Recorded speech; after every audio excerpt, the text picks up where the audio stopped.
the network for the AV industry.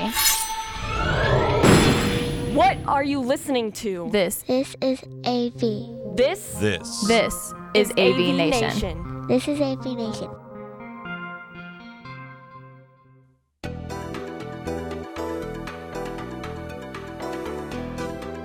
Greetings, everyone, and welcome to this episode of AVNation TV's Connected. I'm your host, David Danto. We are taking a break from our normal format. We're all live in the same room, which never happens for conferencing and collaboration professionals. We're here at Zoomtopia 2019. We're in the Poly room. Obviously, you guys all know I work for Poly, but this is not a Poly show. This is an AVNation TV show, and I'm going to keep my agnostic hat on going for this. I'm joined by some of the greatest industry analysts in our space, and we're going to talk about what we've heard. It's as of this morning, it's day 2 of Zoomtopia, and we'll get through what we've heard, what we think, what's going on, and hopefully it'll be a fun conversation. So let me ask everyone to introduce themselves. Blair, starting with you. Okay, I'm Blair Pleasant. I'm president and principal analyst of Confusion. I'm an independent analyst, and I'm also co-founder of BC Strategies, which used to be UC Strategies. I've been in the industry forever, and basically covering unified communications, collaboration, contact center, everything that falls under business communications. Great, welcome. David? My name's David Maldo. I'm the founder and CEO of Let's Do Video, where we cover business collaboration and team productivity. Let's Do Video is a 5-year startup, and I've been in the industry another 10 years before that. Thank you. Tim? Tim Bunting, Principal Analyst for Unified Communications and Collaboration at Ovum. And hi, I'm Erwin Lazar. I'm Vice President Service Director at Emerdius Research, covering the collaboration space. Been an analyst now for about 18 years, and prior to that, background was a network engineer.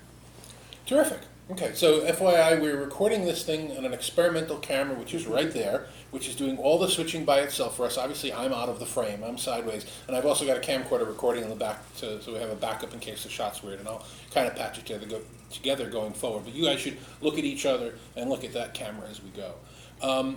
So we are at Zoomtopia 2019, which is the third Zoomtopia, according to Eric. So 4 years ago, would you guys, in your role in your career, ever imagined having been here to cover Zoomtopia?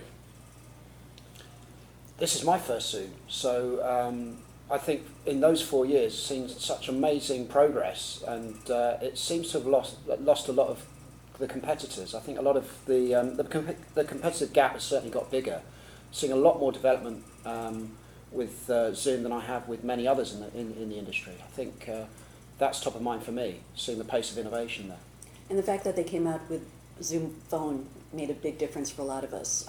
I wouldn't have been here probably if it wasn't for that. So they've really changed their area of focus, and now they're much more broad and they're a real key part of the UC industry right now, whereas before they were kind of maybe peripheral, and now they're right in there. Mm. Yeah, I think if you go back 4 or 5 years ago, the idea that another video or another meeting application would launch when we had WebEx, we had GoToMeeting, we had Microsoft and so many others. There was a ton of excitement around WebRTC, and yet Zoom is actually focused more on a client, and although they support WebRTC, it hasn't really been their core focus area, that a product could come along and disrupt a market that already had so many entrants trying to do the same is kind of remarkable. Yeah, I've liked Zoom since day one, to the point where other analysts made fun of me. When they were new, when they were just a startup, when they seemed to be for small, medium businesses, like $12 a month, that's not how you do video. And everyone was like, yeah, David, we get it, you like them, you keep writing all this nice stuff about them. But I thought they had the right way to do video. Since the Jetsons, I wanted full screen video. I didn't like all the menus on the side. Now everyone has full screen video, but when I first made my first Zoom call, I don't know if I predicted this. This is an amazing event, but I knew they would be big.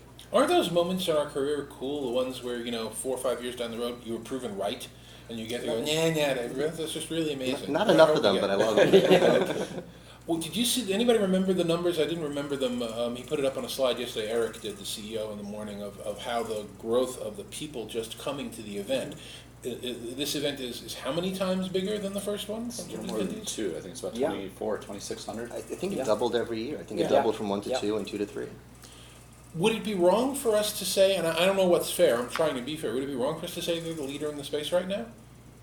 Depends on which space. That's a very good point. Well, think about it in terms of revenue and applications.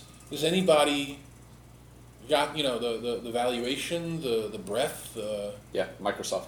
In our data, Microsoft is still far and away the market leader in the meeting, telephony, team collaboration space. Zoom showed up about 4th in terms of market share, behind behind Microsoft, GoToMeeting, who still has a very large installed base, even though more just recently they've kind of come back into the market with some gusto, and Cisco as well. I mean, in terms of product, in terms of reach, in terms of customers, there's a lot of metrics we could use to define leader. But in terms of customer satisfaction, they are by far the leader bar none. And the proof of that is go to their Twitter feed and go to the competitor's Twitter feed. Most companies, their Twitter feed is, well, it's like my Twitter feed. Here's my latest announcement. Go to my website, see my new thing. This is what I'm doing now.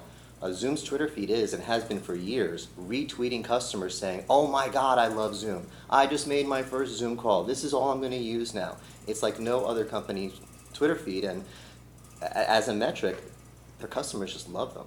And it really goes to their it just works. Because, as analysts, we all use, whichever meeting application the vendor that we're meeting with uses. Whenever I use Zoom, it's like, thank you. It's so much easier. And the others, you really have to try. And Zoom, as they say, it just works. And that's why people love them. I don't like using the term leader. I don't like dealing in absolutes. I say they are certainly a leading service. But to Blair's point, of course, you've got the Zoom phone, Zoom chat as well. It's becoming more of a UC and C tool rather than just a meeting or a conferencing tool. So these market adjacencies are all converging. It used to be very easy to say UC or conferencing or enterprise social networking or whatever. They're all converging now. So it seems like it's the battle of the suites rather than the battle of the individual for want of a better word, workload. I know that's a Microsoft term, but you used to be able to carve it out very easily, but now it's all converging into this UCC as a service capability. And interestingly, I've heard rumors from some of the manufacturers out there and some of the platforms out there that while the forward process is bundling and coming up with suites, they're all now willing to, in the background, say, well, you know what, if bundling doesn't work for you, we're going to start doing a little bit of a la carte stuff. So that, if you really want to have the meetings and the phone, but you're not interested in the team chat or anything else, they're going to, I would suspect over the next 6 or 8 months, most of the services will start to announce that they'll be available to enterprises in whatever flavor they want to take them and whatever combination they do. That's right. And I think we've done some recent research where, in general, worldwide, we're seeing, we surveyed about 2,000 companies out there, between 4 to 6 applications, UCC applications a typical company will have. So I don't think it's going to be a winner takes all. I think the ease of use is going to be a big driver in a lot of enterprises. A lot of people will still have Microsoft Office 365 in whatever flavour, whether or not that's or E1 because it's cheaper to even have just a file storage, online file storage, than perhaps a Dropbox or a box. With the exchange with email as well. But I think it's up to the competitors to show where they can add value and differentiation between the delta of an E1 and perhaps an E5, where you have the calling plans from Microsoft. So there's going to be a lot of interesting discussions in boardrooms between facilities managers, HR directors, IT people, all trying to work out what's best to provision. And it's going to be the end user that I think will ultimately decide, fingers crossed, because to Blair's point, we want something that just works. We don't want to have buttons all over the place and multiple layouts and all that sort of content. And I think something we're seeing now that I really love is that a lot of the decisions are being made by line of business people. So it's not just the IT people saying, okay, this is what you're going to use. The line of business people are saying, I want to use Slack for this, I want to use Zoom for that, I want to use, I still have people aren't saying that they have their old stuff that they want to use, but they're bringing in what works for them. So the IT people now have to adjust. So in some cases it is, you're going to get this full suite from this one vendor, and in other cases it's, okay, you can use what you want and we're going to try to support you. Yeah. We've seen the continued battle between IT and line of business.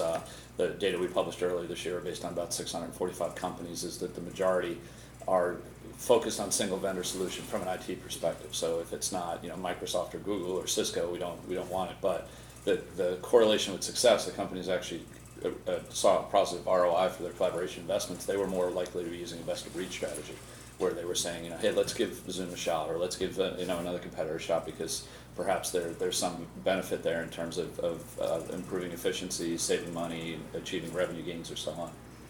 And I think this theme of the user being the new king is a big part of Zoom's success. Mm-hmm. In the old days, it was the CTO would get a demo from some great company and say, wow, this device is amazing. And they buy 100 of them, put them in the meeting rooms, and hope people use them. Or make the proverbial golf course deal. Yes, exactly. Exactly. That's how business got done. And if the workers liked it, they would use it, and if they didn't, they wouldn't. And if they try to bring in their own apps or their own tools, they wouldn't be allowed to. And now they've rebelled. It's just too easy to bring in your own apps and your own tools, so we can't tell them, no, you can't use that. And if Zoom went viral basically by someone sends you a link and you're in a meeting and you say, what is this? Can I get this? And now the sales process isn't someone coming in saying everyone use it. It's everyone in the company is kind of using this weird Zoom thing. Can we get licenses and make it legit? So I think a big part of Zoom's success has been, fortunately, due to the empowerment of the user. Ironically, that was Skype's model too, right? Yes. Skype came in the enterprise years ago because it was a cheap way to make long-distance phone calls, and then you can do it on your PC or your phone, and then all of a sudden, enterprises at first they tried to crush it, and then they said, no, we need to support it. So it's just, you see this pattern play out. What I find interesting is when you consider all the different applications that people have, and some vendors with their closed ecosystem, or we've got an appliance, which means we want to own the whole, the devices, the licenses, right, the software. This is where things get interesting, because you need to have a device that offers that multiple capability, that flexibility to be one thing one day, another thing another day. So, you can standardize on a service, but don't standardize on a particular appliance, because if another IT director comes in or a line of business decision maker comes in and says, it doesn't support this and I need this functionality, you can switch vendors and you don't have to switch out devices. So there's going to be this interesting play where you're either locked into an ecosystem, or you're going to have some flexibility in devices. So it'd be interesting to see how that all plays out, I think. Yeah, that's actually, let's talk about that just for a minute or two, and then let's get into the Zoomtopia announcements, because I want us to talk about what we heard about over the last day or so. But, we lived in a world in our industry, last 10 years, 15 years, I don't know how far back you want to go, where the idea was I'm committing to a platform, so I'm committing to a technology, and this is what we use, and that is our standard, period.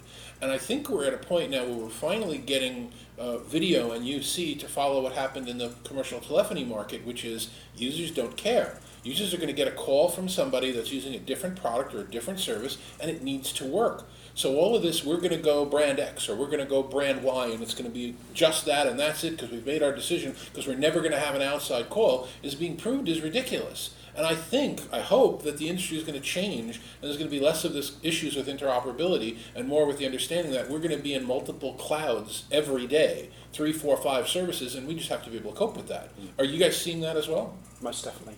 Yeah, it has to be like that. I mean, it's like the good old days of, oh my word, turn the clock back to PBXs, where before we all had IP licenses, whichever genius decided you need a license to run an IP phone, we all had analog phones. And you could buy any analog phone from anywhere and it would work in an analog card that fit in a PBX. And then some genius said, right, IP phones, IP license, proprietary signalling, you're locked in now. And it's a very lucrative business. I blogged about the Carter phone decision, if you go back into history, and what Judge Green did with AT&T as a monopoly, all those things that led to the fact that if you get a phone call, you can get it from any device, on any service, anywhere, and it just works. We're going to hopefully approach that in the enterprise, and all these monopolies will sort of like break down, and it'll be the best products that are out there. It's almost like democratization of devices is going to be Exactly. an interesting trend to watch, I think. I mean, I'm still not sure we're going to ever have that scenario where you can use one app and connect to anything, or one device and connect to anything. I mean, look at what's happened in the team collaboration space. I'm probably on 6 different team platforms right now trying to juggle conversations, and it does create some frustration. We see it, some of the people who work in my company. I'm talking to this company in Cisco WebEx Teams, and I'm talking to this one in Slack, and this one in Ring Central, and we're using Slack internally, and trying to juggle across all of these different applications almost becomes a productivity hindrance. So yes, it would be great if we're say a Slack shop, we can federate with anyone. There are services that allow that from the messaging standpoint, but haven't seen anything yet from a voice and video. Not yet. Well, things have gotten better. A lot of these things do work together. So we can do best of breed. We can use multiple things. We can share information between the two. A lot of them are actively working on integrations. Not 5 years ago, 10 years ago, it was bad. I remember working at Wayne House Research in the lab trying to make a call between a Tandberg device and a Polycom device using the same standard, and things not working. And you call each company and say, well, they're not doing the standard right. And now they all work together. They all interoperate, and they all function, so we can do this sort of best of breed things. I think we might not get to the universal dialing. It was funny, I was at one of the, I don't remember, it was Enterprise Connector Infocom, and there was a panel, and there was an exec from all of the major cloud vendors up there. There's like 12 people. And Scott Wharton from Logitech, who's not a cloud person. And I asked a question. I said, what we're talking about, if I want to call someone, doesn't matter if they're on Sprint or AT&T, they have a number. We have a universal dialing plan we agree to. So you people on this panel, after this, you can go into a back room and you can agree on a universal dialing plan. You can make it work. Are you going to? And they all kind of said the problems with it. And finally, Scott from Logitech said, David, I hate to tell you, these guys aren't going to do it. It's just not going to happen. I don't think it's going to be a corporate decision from any of the vendors. I think it's going to be a market-driven decision from the users. Exactly. As soon as one or two or three platforms or companies come out with the ability to be at least a little bit more universal, we'll start a one-upping game where everybody needs to do that, and the users will win. So anyway, let's all change gear. Let's start with you because you're next to me. Top of mind, what's the top one or two things you heard about from Zoomtopia? What really moved things for you? Well, again, I cover the voice aspect of things a lot, so I was really impressed with what they're doing with Zoom Phone. And I was in quite a few sessions, and the presenter would always ask, how many people out here are using Zoom Phone? And I was amazed at how many people raised their hands, and it hasn't been out that long. I mean, yes, this is a Zoom group, but I was really impressed with the progress that they've made, and we thought, it's going to take a long time, and no one's really going to use it because they're already using what they have, or there's so many other things out there. But people are really buying into this whole idea of, I've got Zoom for meetings and video, and I'm going to use it for voice. And I think it's being really, really disruptive. So for me, that was my big, this is really making a difference. Good. David? I like the new features in the meetings and the webinars.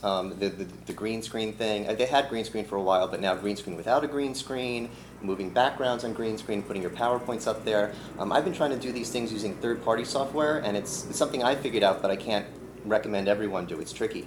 And by adding these features to Zoom, everyone's going to be able to do this. And I've been doing webinars this way with the PowerPoint behind me as a green screen. It's so much more effective. It's so much more engaging. And I'm glad that the rest of the world will be able to do things this way now. Cool. I think for me there wasn't anything that really, I like listening to what doesn't get announced. So there wasn't a great deal on team collaboration, for example, chat. There was nothing. There was nothing. And in the main stage presentations on Zoom Phone, there are a few new features, but it was a restatement of what we already do. On the conferencing and meeting side, the pace of innovation is really quick, and I, to David's point, the sort of ability to present with a PowerPoint background I love, because if you're on a meeting, you end up with, where do I look? Because I've got the presenter here, I've got all of the gallery view here, and I've got the content here, and you end up doing this.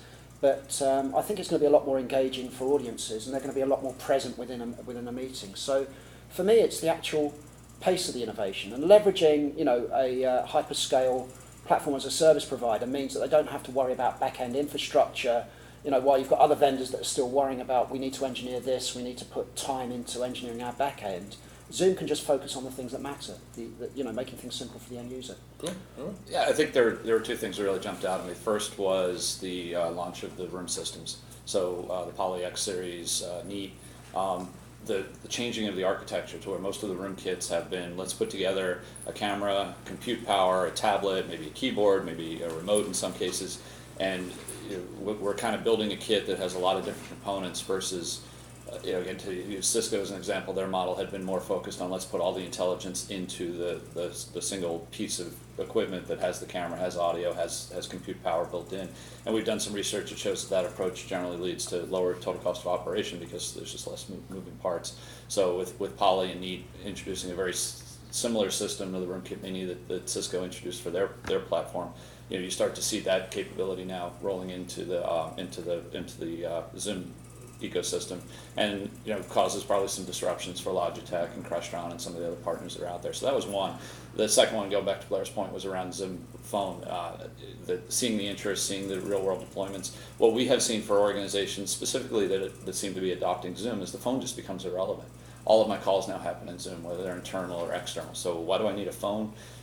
I need a phone to call out to somebody if they're still not willing to use Zoom, or make personal calls or whatever. So why not just get a cheap phone service built into Zoom, and then I can eliminate the PBX. So Zoom is kind of the core Zoom meeting applications.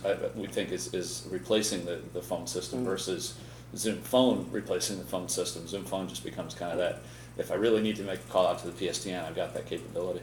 Yeah, we heard there was an analyst session, and we heard from a couple end user customers, and one said something really interesting. He said, why would I, walk into a room and cover my eyes and not see people? So if I'm going to have a call with somebody, why would I not want to see them? So it really brought home the value, and I think people are really becoming more comfortable with video. In the past it used to be, I don't want to do it. I'm going to, cover the thing on my computer because I don't want people to see me. Now it's like we're doing video and we're just getting used to it. So why wouldn't you want to have video if you're interacting with somebody? Yeah. And I think it's people like us generally, and all technologists haven't had a problem doing video.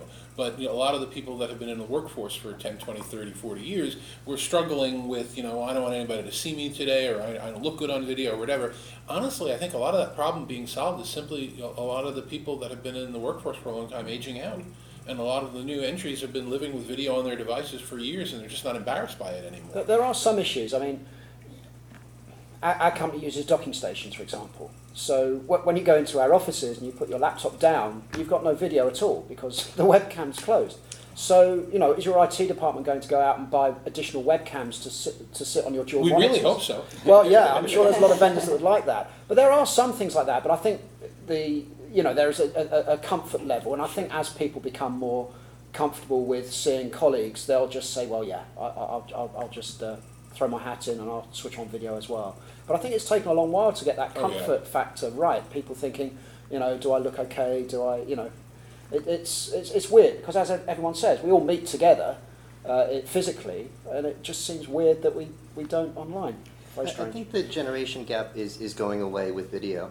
I don't think we just have to wait for the new younger people to come in and wait for for us to age out. It was that way 10 years ago. When I was at Wayne House Research, we had all these cameras on the wall that we were testing. And if someone my age walked into the room, they'd say, "Are those cameras on?" And if someone my parents' age walked into the room, they would peek into the room and say, "What's going on in there?" And if the kids walked in, they would say, "Oh, cameras," and they would start dancing. That's changed. My mom does not call me anymore. She FaceTimes me. It's always video. When I make calls, business calls, everyone of every age, they're all on video now. Look at YouTube now. It's not just the kids showing off, it's everyone, grandma showing how to cook apple pies. We've become a video culture. TikTok, man. Yes, TikTok, that's weird. But anyway, we become a video culture. Twitter is all video now. Everything's all video. FaceTime's all video. Facebook. So I don't think we have to worry about, us older guys aren't going to want to use it anymore. We're using it. We're using it at home. We're going to use it at business. Another one of those we were right moments. But there are still a lot of people who are uncomfortable, whatever the generation. And I know I focus a lot on user adoption. Erwin, I know you do that too. So it's still really important in a lot of organizations when you do introduce video to make sure that the end users are comfortable with it. And what I always talk about is they need to understand what's in it for me. So why should I be using video? What am I going to be getting out of it? What's the benefit to me and the organization, and how's it going to improve the way I do things? So I think it's hard to just throw out video and say, okay, everybody's going to use it. You really do need to work on getting people used to it and comfortable, and understanding also best practices. Maybe what to do and what not to do on video. What not to have in the background. So I think it's still important to not just throw it out there, but really introduce it in the right way. Yeah, lighting seems to be the most important.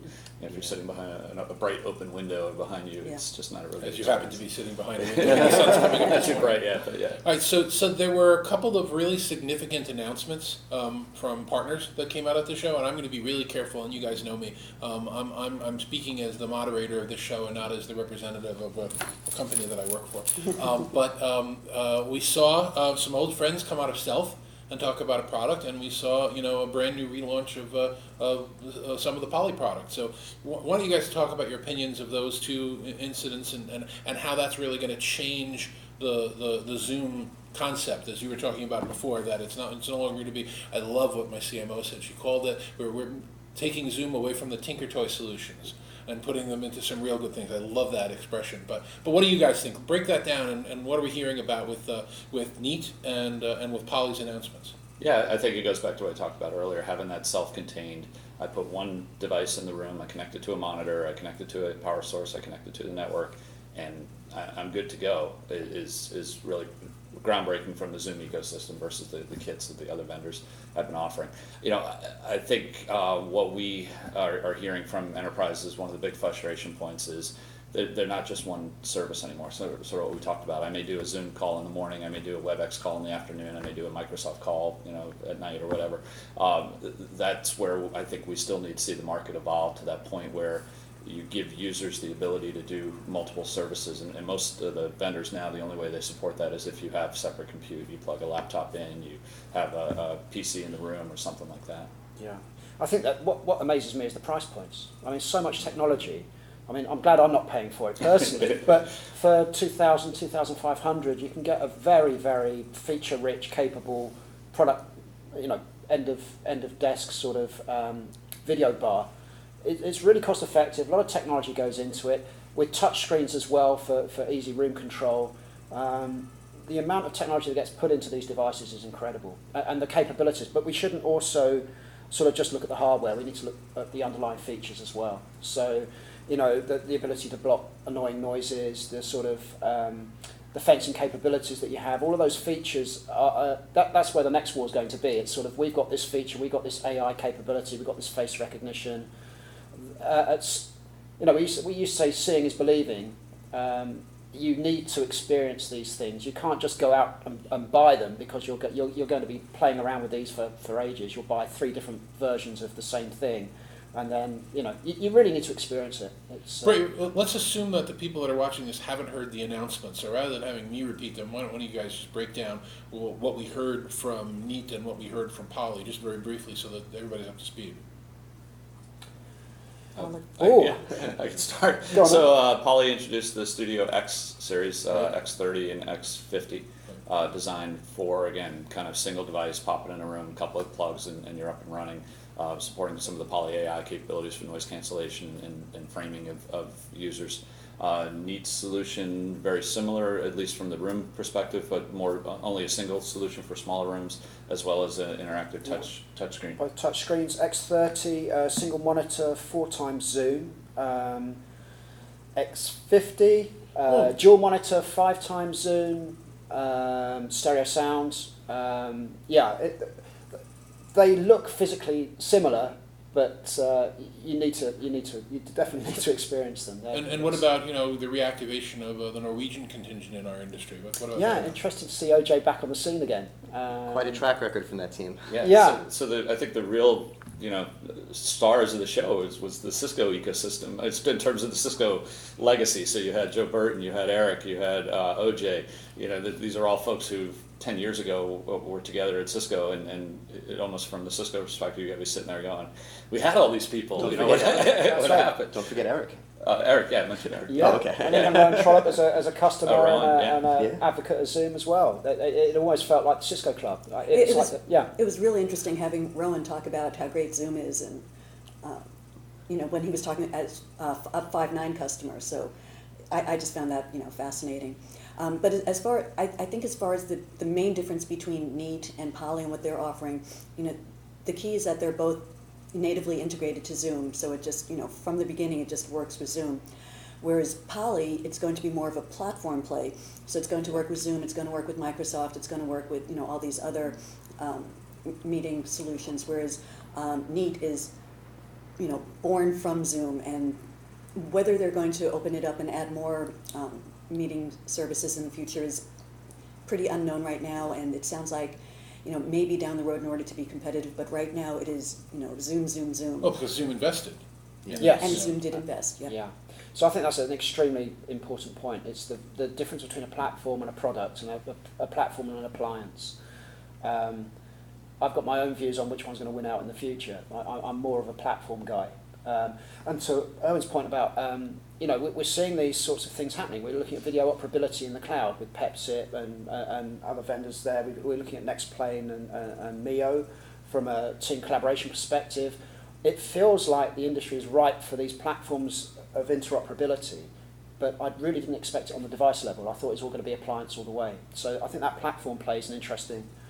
It's going to be an interesting. I think we need the devices to run more than one service. On the flight over here, I was wearing a Zoom shirt because I'm going to Zoomtopia, and some guy waiting on for the plane looks at me and goes, "Oh, meet Happy." I'm like, okay, you've heard of Zoom. And he goes, well, I'm an IT guy for an organization, and I work with it. And in every room we have Zoom, and we have Google Hangouts connected to Link, because they have a partner that's still using Link, using a Polycom device to bridge it. And so I'm like, wait a minute, so in every room you have Microsoft, Polycom, Google, and Zoom.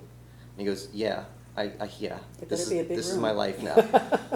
But so he has to have multiple devices. Yeah. And that can't go on that way. So let's break it down in terms of the perspective of what was in the Zoom room market before.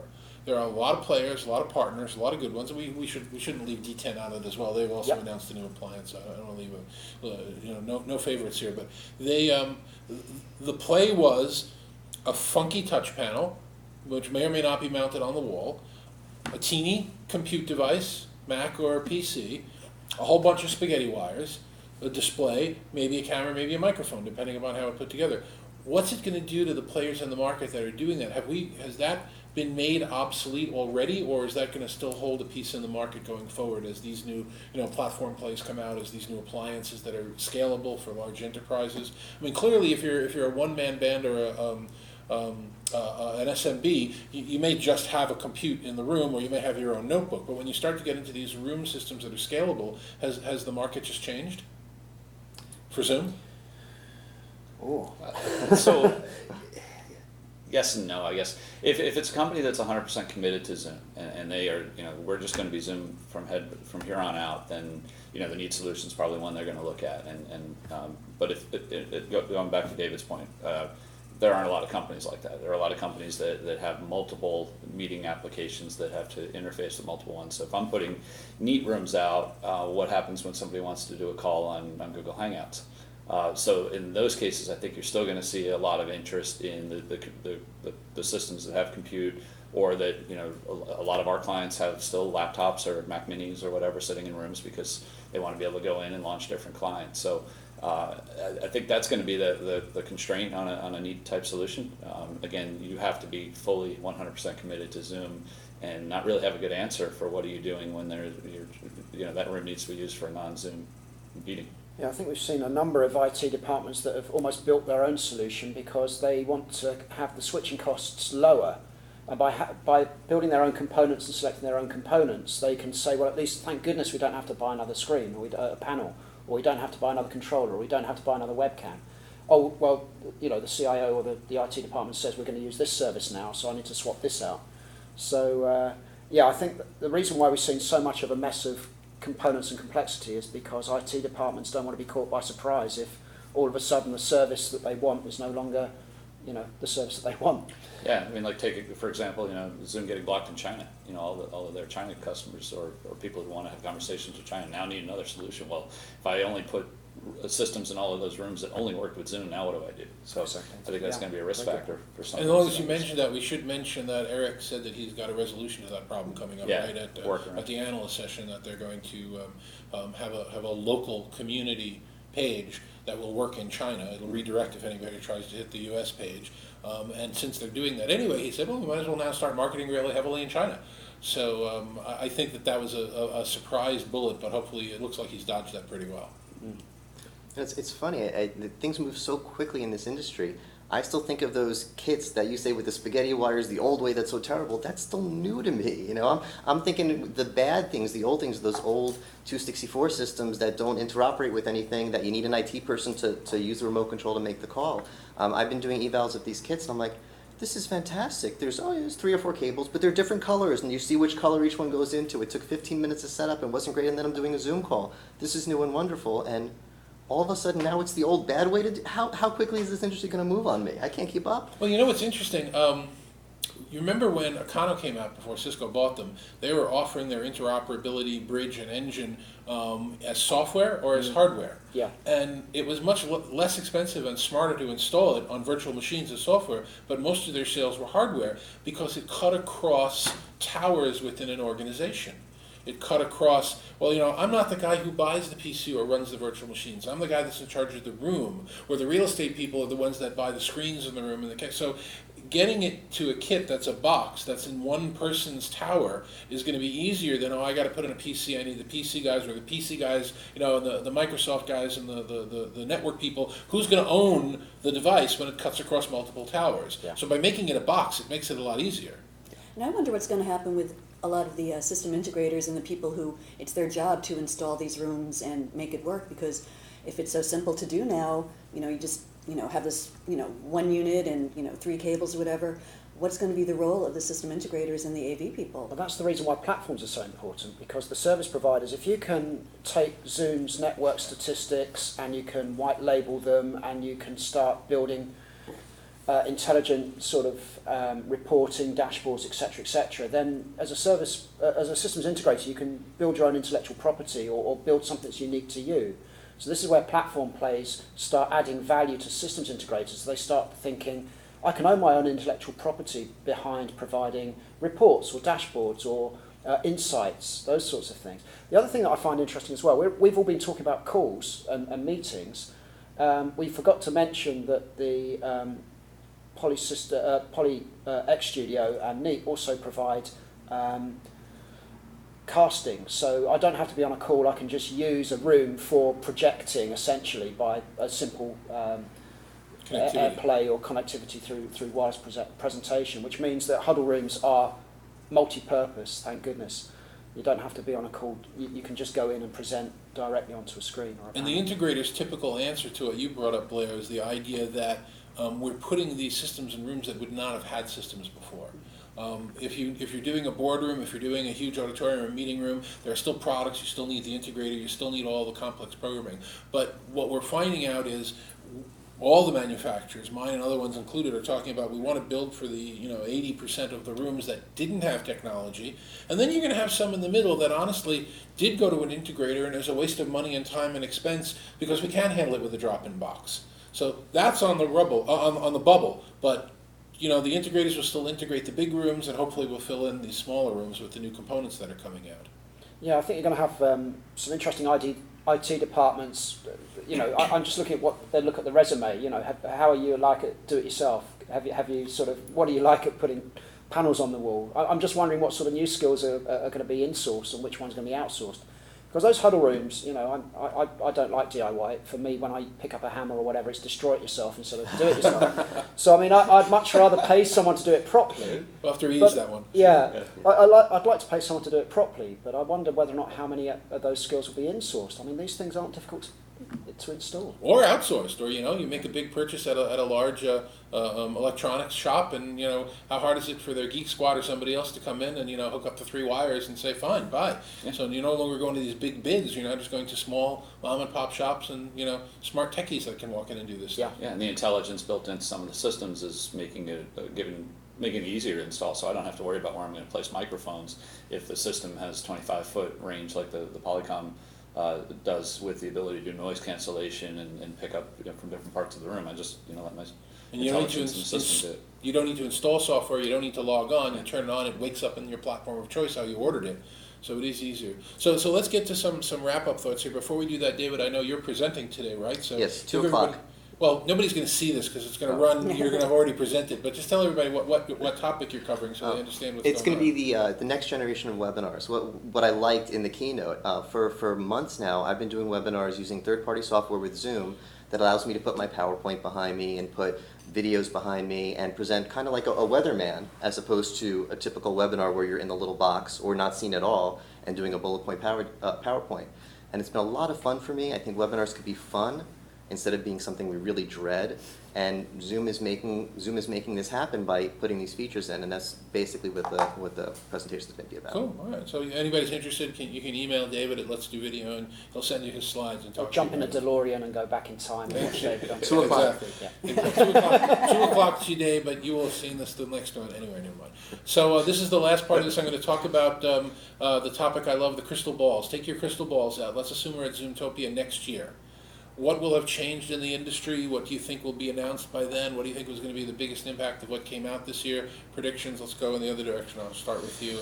What do you think? Go in that. Yeah, I know. Sorry to catch you off guard. I think I got to think about this for a second. I think you'll continue to see Zoom growing. I mean, they've got tremendous momentum. Other than Slack, I don't know of any company in this industry that people form an emotional bond with. You know, that they, like to David's point, people don't walk up to you and say, oh, I love, you know, I'm not going to pick on vendors here, but they do it with Zoom. And they do more it with hate Slack. than love, right? Yeah, so I think you'll continue to see some growth. It doesn't, you know, Zoom's never really had an acquisition strategy where they're going out and buying partners. If they're going to buy anybody, maybe like an Otter or someone that gives them additional functionality that they can build in versus going to try and buy market share or so on. But I think I think you'll continue to see other competitors consolidate and try and figure out what can we do to make our systems better. And that's been the big impact I've seen out of Zoom, is that the competitive solutions have gotten an awful lot better over the last couple of years. It's good to have competition.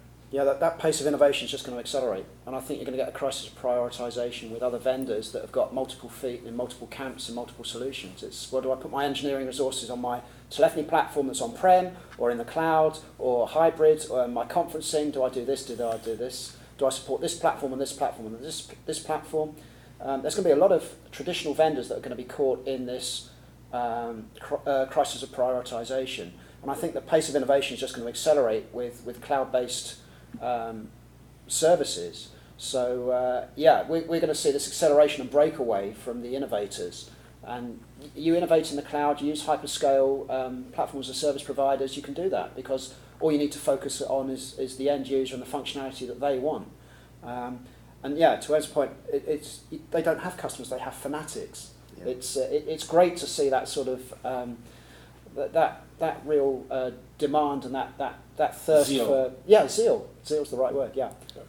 Zoom, zeal. We'll have to let Aaron There you know go. about that one. David? One thing, and I think I'm already starting to see it, is our focus is going to change a little bit. There's two things that happen in business meetings. One is communication, seeing and hearing the other people, and the other is productivity, getting work done. And up till now, we've been totally focused on the communications part. Is the video good? Is the resolution getting higher? Is the frame rate getting better? Is the audio better? Can we get rid of background noise? All these things to make sure the communication aspect is good. And the productivity, well, that's whoever's meeting, that's your job to get the work done. Now that these tools work, you're not going to blow my mind if you say, hey, look at the reliability of our new system. I haven't had a bad call in years. The reliability's been there. You're not going to blow my mind if you say, look at the quality of this call. That happened 5 years ago. The quality's amazing. Now I want to see, okay, we get it. Video works. Help us be more productive in meetings. And we're starting to see that. The transcripts. Oh, I love that. And Zoom's had that, and other vendors are having that. I don't have to take notes in meetings anymore. So instead of focusing on taking notes, I can focus on getting work done. Those sorts of features, and just a focus on what happens in meetings, I think is going to be the next phase of our industry. I think that's great. I mean, there is diminishing returns in terms of how much effort do I want to put on improving the video. And that productivity is interesting. One thing I do not like, though, is voice to text being passed off as AI. There's no context. If we're doing a transcript of this and we talk about UC, it will be UC as opposed to unified communications. So I don't like that sort of let's jump on the bandwagon that I'm with you on that. One of the I want to be kind, and I don't want to say the cheesiest announcement, so I won't say one of the cheesiest announcements. But one of the things that came up out of the show was this idea of universal translation, which is now supported as long as you have translators standing there on microphones. Yeah. I'm not sure that I would have really put that one in the keynote. No, that Star Trek universal translators is a few years off yet, isn't it? AI is doing some of the translation, but not that good, so maybe we should just wait for it. Yeah. Well, anyway, Blair, your predictions. So I think we're going to see the ecosystem keep expanding, with more partnerships, more integrations. They've got the marketplace, so I think we're going to see that continuing to grow. Because one thing a lot of us talk about is the value of having communications embedded in the applications and the workflows that people are using. So, Zoom and Slack have a relationship, and, Slack is really huge on integrating into the workflows and applications that people use. And I think we're going to see Zoom moving more in that direction, especially with Zoom Voice or Zoom Phone, because that's very important is, just from the application you're in, whether it's Salesforce or whatever, being able to access these capabilities. So we're seeing the beginnings of it, but I think next year we're going to see, that marketplace, really grow, and that ecosystem is going to be much bigger. Okay, guys. Well, great. Thank you. Let's go around one more time with you, starting Erwin. Just how can people get in touch with you and reach you if they want to talk to you? Sure. Best way to contact me is on Twitter. IMLAZAR, or at nemertes.com. NEMERTES.com. Myself, T Banting on Twitter, or tim.banting@ovum.com. Let's Do Video on Twitter or letsdovideo.com. On Twitter, I'm bplez, BPLEZ, and my email is bpleasant@confusion.com. Terrific, guys. Thank you very much for being here. Let me slide over again so I can just kind of get into the corner of the shot. I hope this, we'll look at it. We obviously haven't seen it as we're recording it, but the amazing technology that this camera is doing, focusing on people. I'm David Danto for AVNation TV for the IMCCA. Thank you for watching Connected. We'll be back again the next time we feel like it. And enjoy the rest of